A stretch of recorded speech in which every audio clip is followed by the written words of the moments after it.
જન્મદિવસની ઉજવણી માત્ર મોજ મસ્તી પૂરતી સીમિત ન રાખતા સમાજ પ્રત્યેની જવાબદારી સમજીને પાટણ તાલુકાની ખોડાણા પ્રાથમિક શાળા ખાતે એક પ્રેરણાદાયી કાર્યક્રમ યોજાયો હતો. રવિધામ અને રવિદાસિયા ધર્મ સંગઠન ગુજરાત પ્રદેશના પ્રમુખ વિનોદભાઈ સોલંકીની દીકરી સ્નેહલના જન્મદિવસ નિમિત્તે શાળાના તમામ 625 વિદ્યાર્થીઓને ગરમ સ્વેટર અર્પણ કરી સેવાનું ઉત્તમ ઉદાહરણ પૂરું પાડવામાં આવ્યું હતું. આ પ્રસંગે મુખ્ય અતિથિ તરીકે અમદાવાદ પશ્ચિમના પૂર્વ સાંસદ અને ભાજપા અનુસૂચિત જાતિ મોરચાના નવનિયુક્ત પ્રદેશ અધ્યક્ષ ડોક્ટર કિરીટભાઈ સોલંકી ખાસ ઉપસ્થિત રહ્યા હતા. શાળાની બાળકો દ્વારા કુમકુમ તિલક અને ઢોલ નગારાના નાદ સાથે તેમનું ભવ્ય સ્વાગત કરવામાં પણ આવ્યું હતું.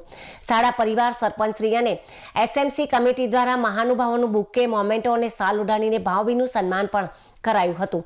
ત્યારબાદ તમામ મહેમાનો, સ્ટાફ અને બાળકોની ઉપસ્થિતિમાં કેક કાપી રવિધામ અને રવિદાસિયા ધર્મ સંગઠન ગુજરાત પ્રદેશના પ્રમુખ વિનોદભાઈ સોલંકીની દીકરી સ્નેહલના દીર્ઘાયુની કામના સાથે જન્મદિવસની ઉજવણી કરવામાં આવી હતી.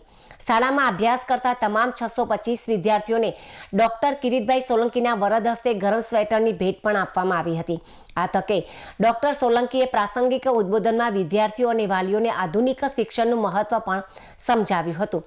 તેમણે સરકારની વિવિધ શૈક્ષણિક યોજનાઓની માહિતી આપી ખાસ કરીને કન્યા કેળવણી પર પણ ભાર મૂકવા પણ અનુરોધ કર્યો હતો. આ કાર્યક્રમમાં તાલુકા પ્રાથમિક શિક્ષણાધિકારી હસુમતીબહેન પરમાર, પ્રમુખ ચિરાગભાઈ પટેલ તેમજ સરપંચ શર્માજી ઠાકોર, ઉત્કર્ષ મંડળના મંત્રી પ્રવીણભાઈ પરમાર, રવિધામ સંસ્થાના પ્રમુખ વિનોદભાઈ સોલંકી, મહામંત્રી રમણલાલ બેંકર તેમજ પૂર્વ ડિરેક્ટર અરુણભાઈ સાધુ અને રાજકીય અને સામાજિક અગ્રણીઓ ઉપસ્થિત રહ્યા હતા.